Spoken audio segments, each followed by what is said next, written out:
Chapter 1 of Between Shades of Grey by Ruta Sepetys. I don't know. Okay, so, Chapter 1. They took me in my nightgown. Thinking back, the signs were there, family photos burned in the fireplace, mother sewing her best silver and jewelry into the lining of her coat late at night, and Papa not returning from work. The younger brother, Jonas, was asking questions.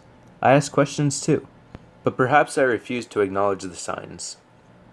Only later did I realize that mother and father intended we escape. We did not escape. We were taken. June 14th, 1941. I had changed into my nightgown and settled in at my desk to write my cousin Joanna a letter. I opened a new ivory writing tablet and a case of pens and pencils, a gift from my aunt for my 15th birthday. The evening breeze floated through the open window over my desk. Waltzing the curtain from side to side, I could smell the lily of the valley that mother and I had planted 2 years ago. Dear Joanna.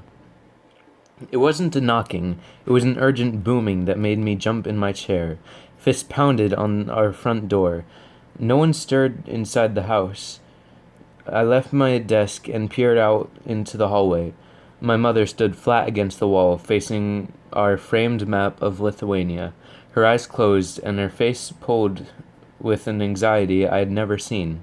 She was praying. "Mother," said Jonas, only one of his eyes visible through the crack in his door. "Are you going to open it?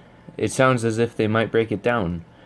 Mother's head turned to see both Jonas and me peering out of our rooms. She attempted a forced smile. "Yes, darling, I will open the door. I won't let anyone break down our door."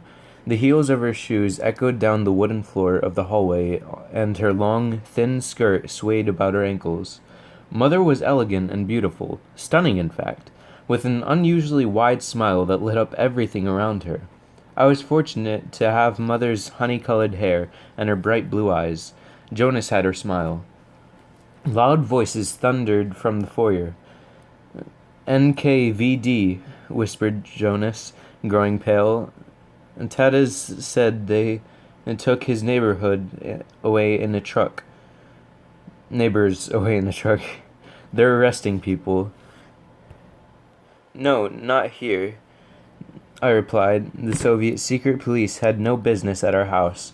I walked down the hallway to listen and peeked around the corner. Jonas was right. 3 NKVD officers had mother encircled. They wore blue hats with a red border and a gold star above the brim. A tall officer had our passports in his hands. "We need more time. We'll be ready in the morning," Mother said. 20 minutes, or you won't live to see morning," said the officer. "Please, lower your voice. I have children," whispered Mother. 20 minutes, the officer barked. He threw his burning cigarette onto our clean living room floor and then ground it into the wood with his boot. We were about to become cigarettes.